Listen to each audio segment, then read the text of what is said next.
भजो गिरिधर गोविंद गोपाला,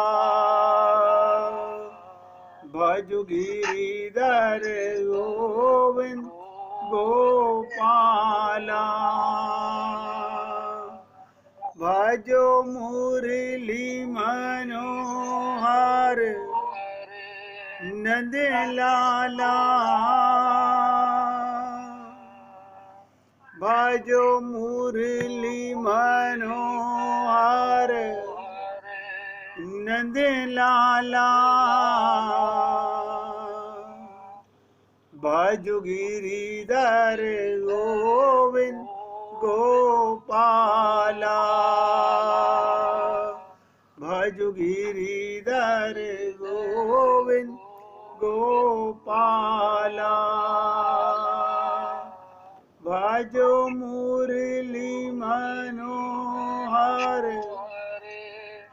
नंद लाला, भजो मुरली मनोहर नंद लाला, भजो गिरिधर गोविंद गोपाला, भजो गिरिधर गोविंद गोपाला। बोलिए वृंदावन बिहारी लाल की जय। जय जय श्री राधे, जय जय श्री राधे। सभी भक्तों से निवेदन, बहुत एकाग्रचित होकर धनुर्मास का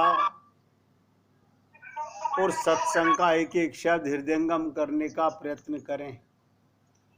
कल हम आपके साथ जो उद्धव के प्रश्न की बात कर रहे थे कि भगवान श्री कृष्ण से उद्धव ने क्या प्रश्न किया, उनका आखिरी प्रश्न था, कृष्ण की अनुभूति से उद्धव ने पूछा कि प्रभु इसका अर्थ ये, आप तभी आओगे जब आपको बुलाया जाएगा।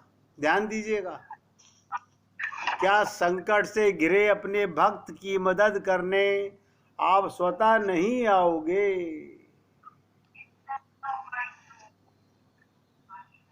ये प्रश्न उद्धव जी ने भगवान श्री कृष्ण से पूछा और कृष्ण मुस्कुराए।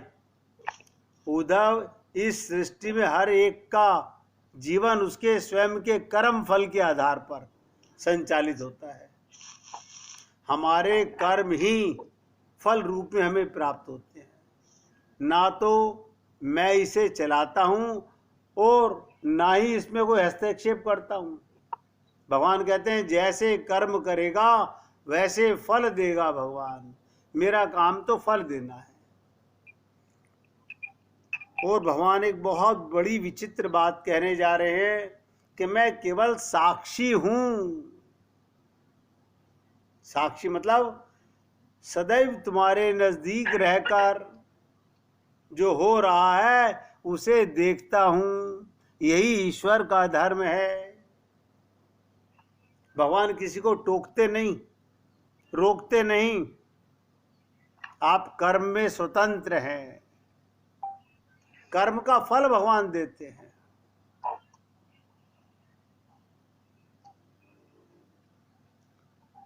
तो कहते हैं, उद्धव जी ने कहा वाह वाह बहुत अच्छा कृष्ण, तो इसका अर्थ ये हुआ आप हमारे नजदीक खड़े रहकर हमारे सभी दुष्कर्मों का निरीक्षण करते रहेंगे, हम पाप पर पाप करते रहेंगे और आप हमें साक्षी बनकर देखते रहेंगे। ये बात मैं अनेक शब्दों के माध्यम से आपसे प्रयत्न करता हूं बताने का कि भगवान 24 घंटे हमें साक्षी भाव से देखते रहते हैं।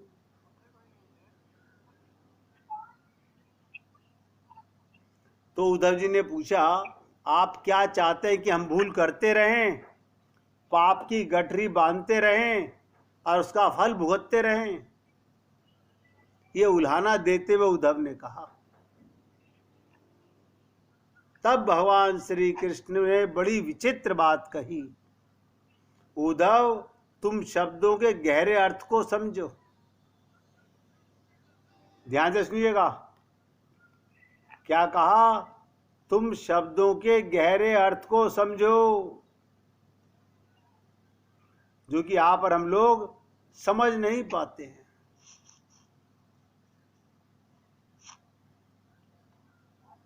जब तुम समझकर अनुभव कर लोगे कि मैं तुम्हारे नजदीक साक्षी रूप में हर पल हूं, तो क्या तुम पाप कर पाओगे? आप सोचिएगा, अगर आपको ये ज्ञान हो जाए कि भगवान मुझे देख रहे हैं, आप पाप करोगे? भाई ये छोटी सी गलती हम भूले हुए हैं। संत महात्मा में याद करा रहे हैं कि तुम 24 घंटे उसकी नजर में हो।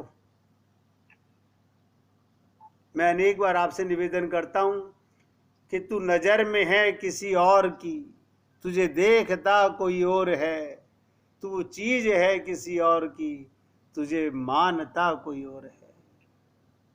काश मेरे ये शब्द सभी भक्तों के हृदय में बैठ जाएं कि परमात्मा 24 घंटे मुझे देख रहा है।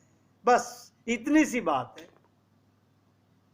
फिर आप ये जग चर्चा, ये फजूल चर्चा से बचने का प्रयत्न करो। अरे भगवान देख रहा है, मैं उसकी बुराई कर रहा था, भगवान देख रहा है, मैं बुराई सुन रहा था, भगवान देख रहा है। अब बताइए, लेकिन हम लोग तो नजरअंदाज कर रहे हैं। क्यों? हमारा ये ध्यान जाता ही नहीं। इतनी सी बात, ना तो हम अपने मन को देखते कि ये मन मेरे से क्या क्या पाप करा रहा है, और ना ये देख रहे हैं कि मेरे प्रत्येक कर्म को भगवान देख रहे हैं। जिस दिन ये दो बातें, आप साक्षी बनो अपने मन के, कैसे? जैसे भगवान आपके प्रत्येक कर्म के साक्षी हैं। अरे ये आपसे हाथ जोड़कर निवेदन कर रहा हूं, केवल सुनने से बात नहीं बनेगी, जीवन में उतारिए। आज संकल्प कीजिए, आज से कल्याण मार्ग खुल गया। और संकल्प क्या करना है? बस मन में कोई बात आने से पहले, कुछ बोलने से पहले ये ध्यान में रखूंगा कि भगवान देख रहे हैं। बस इतनी सी बात है। ये अनन्यता हो गई तुम्हारी। बताओ, इस अनन्यता में क्या करना है तुम्हें? सिर्फ इतना कि ध्यान में रखना सदा, भगवान रहते साथ में। तो भगवान ने कहा, उद्धव जब तुम समझकर, अनुभव कर लोगे, समझकर कि मैं तुम्हारे नजदीक साक्षी के रूप में हर पल हूं। और देखिएगा, भगवान हमारे साथ हर पल हैं, हर पल। ध्यान दीजिएगा, आपका शरीर सो जाता है, भगवान उस समय भी आपको देखते रहते हैं। भगवान नहीं सोते। भगवान तो आपका संसार विस्मरण होते ही आपको प्यार करने लगते हैं, जिसको आप और हम लोग अक्सर क्या बोलते हैं? आज रात्रि को बहुत अच्छी नींद आई, मैं बड़े शांत मन से सोया, आनंद आ गया। ये आनंद कहां से आ गया? तुम तो शरीर के आनंद को आनंद कहते हो। ये आनंद कौन सा है? यही परमानंद है। और मैं एक शब्द और आपके आगे, एक लाइन बोल देता हूं। जिस दिन हम जागृति में जैसे रात्रि को संसार को भूल जाते हैं, शरीर को भूल जाते हैं, परिवार को भूल जाते हैं, धन दौलत को भूल जाते हैं, तो परमात्मा का अनुभव करते हैं आनंद। बस इतनी सी बात है। ऐसे ही जिस दिन जागते हुए आपने गलत मैं और गलत मेरे को मिटा दिया, तो भगवान का आनंद 24 घंटे महसूस करोगे। गलत मैं क्या? मैं शरीर नहीं हूं। गलत मेरा क्या?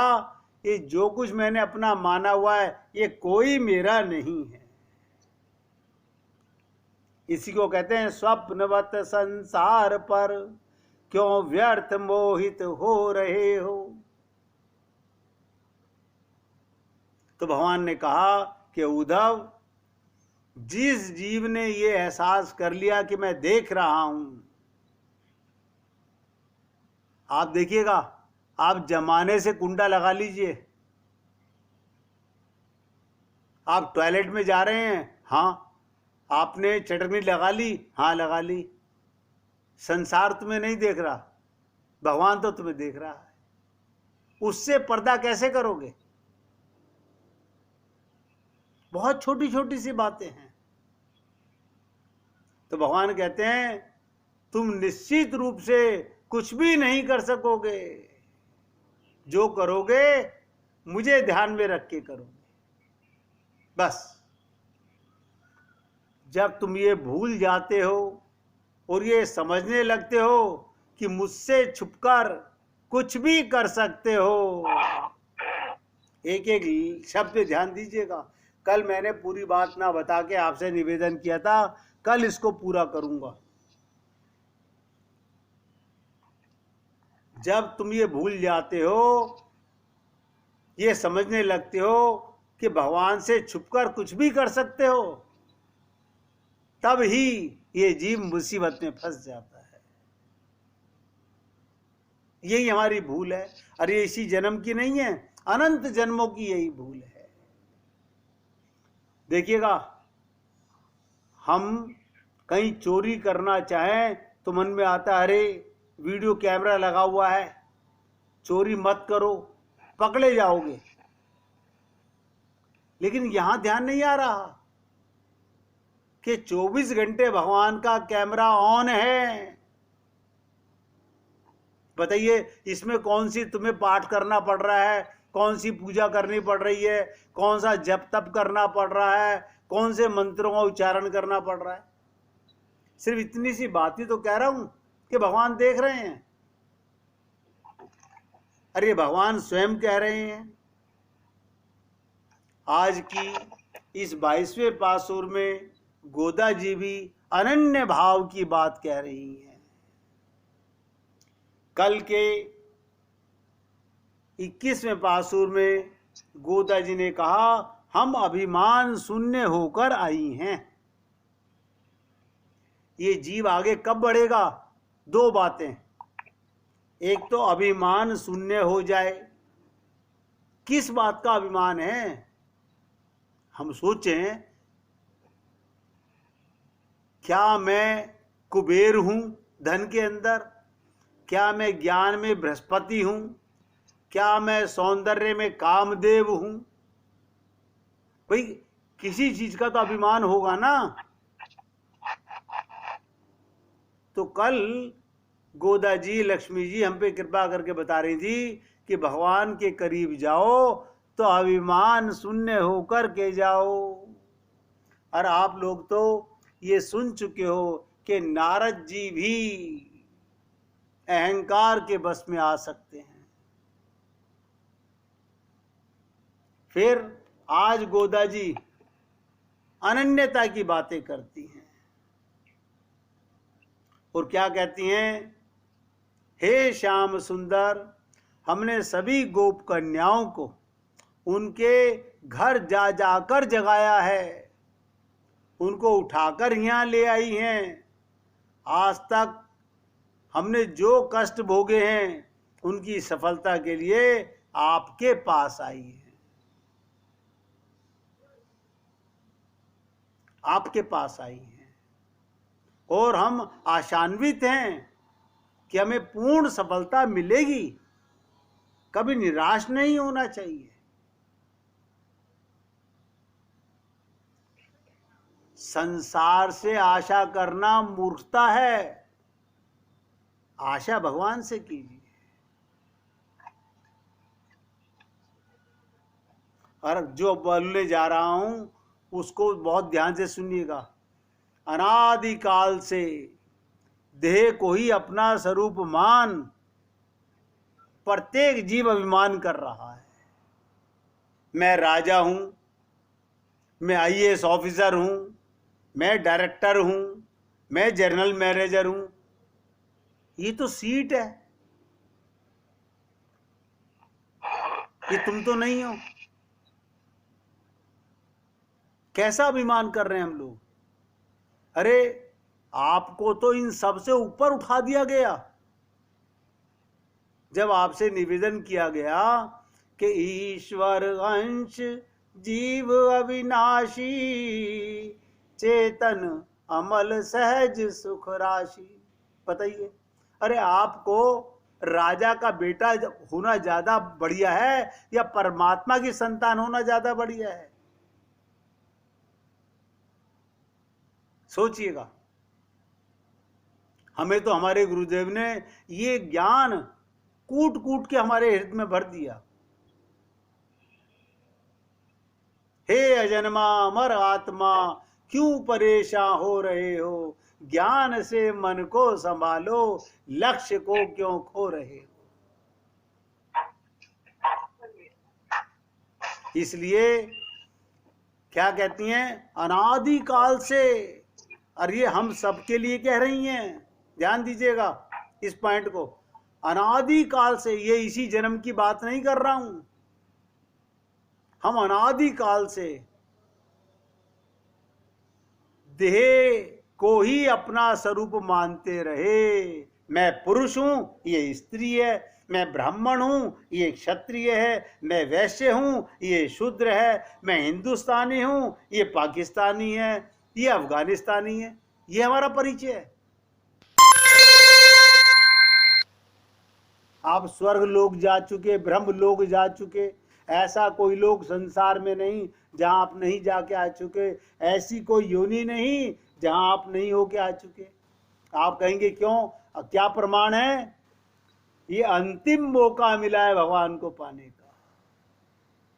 तट पर आप पहुंचे, रगड़ते रगड़ते रगड़ते हम उस तट पर आ पहुंचे जहां प्रभु मिलते हैं। और यहां से बैरंग वापस जाने की तैयारी कर रहे हैं, समझ नहीं पा रहे।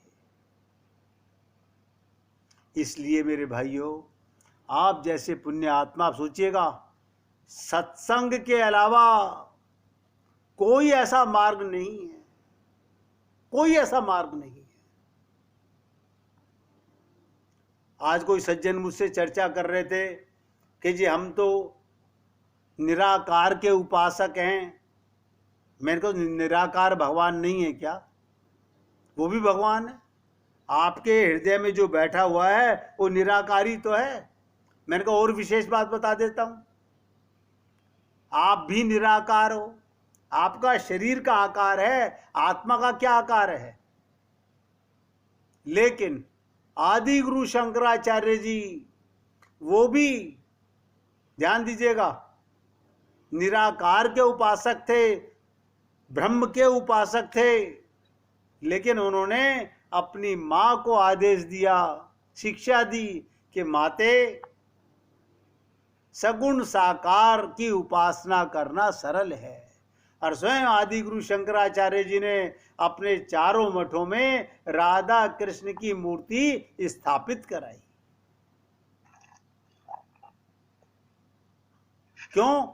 परमात्मा वही है, भगवान वही है, ब्रह्म वही है। बस हमारा लक्ष्य सगुण साकार से सरल हो जाता है। बस इतनी सी बात है। कभी भेद मत कीजिएगा। ब्रह्म में, परमात्मा में, भगवान में कोई भेद नहीं है। उसके तीन स्वरूप हैं, एक ब्रह्म है, एक परमात्मा है, एक भगवान है। बस इतनी सी बात है।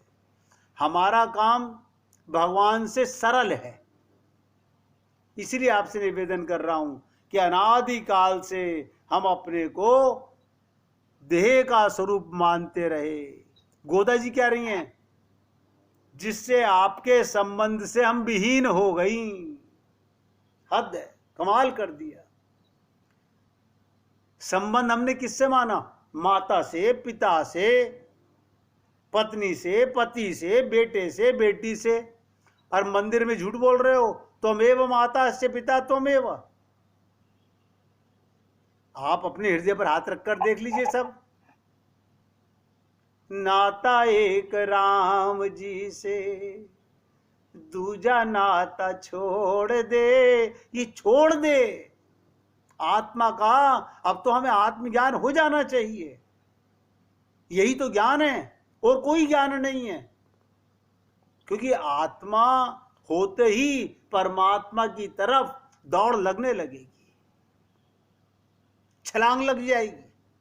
जब तक हम अपने को देह मानते रहेंगे, कोई कितना ही बड़ा संत महात्मा क्यों ना हो, जब तक देह मानेगा वो संसार में फंसा रहेगा।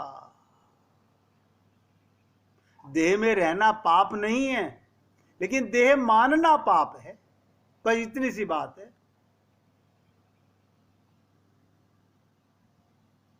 तो गोदा जी कहती हैं, आपके संबंध से हम विहीन थी। देखिए लक्ष्मी जी कितनी गहरी बात कह रही हैं।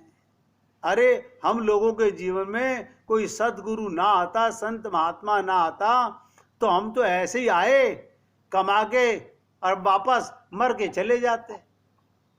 और यही समझते हमारे देह ने जो सुख पाया यही सुख होता होगा। मुझे तो आज तक किसी को पैसा कमा के शांति लेते हुए नहीं देखा।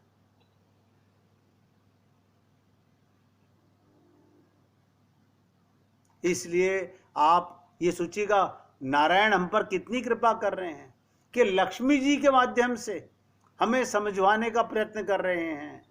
हमने आज तक अपना संबंध, आत्मा का संबंध परमात्मा से ही नहीं माना। हमने क्या करा, वो गलती भी नोट कर लो। हमने ही की जगह भी लगा दिया। बस ही की जगह भी लगा। हमारे परमात्मा भी पिता हैं, ये पिता भी हमारे पिता हैं। अच्छा, ये भी लगा दिए ना, त्वमेव, तू ही। यहां हमारी छोटी सी गलती है, ही की जगह भी लगा करके।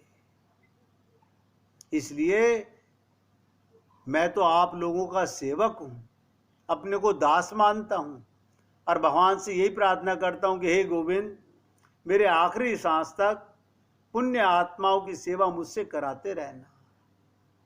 अगर एक भी आत्मा परमात्मा की ओर उन्मुख हो जाती है तो आपको नहीं पता मेरे कितने जन्मों के पाप समाप्त हो जाएंगे और मैं कितना अपने आप को कृतार्थ महसूस करूंगा। ये तो आप और हम लोगों का स्वयं का अभ्यास हो गया है कि शरीर जा रहा है। एक स्त्री ने हमसे पूछा, मैं रोजाना सूर्य अस्त होते हुए देखती हूं। मैंने कहा, देवी जी, एक दिन कभी आईने में देख के ये भी सोचना कि क्या मैं सदा से ऐसी थी।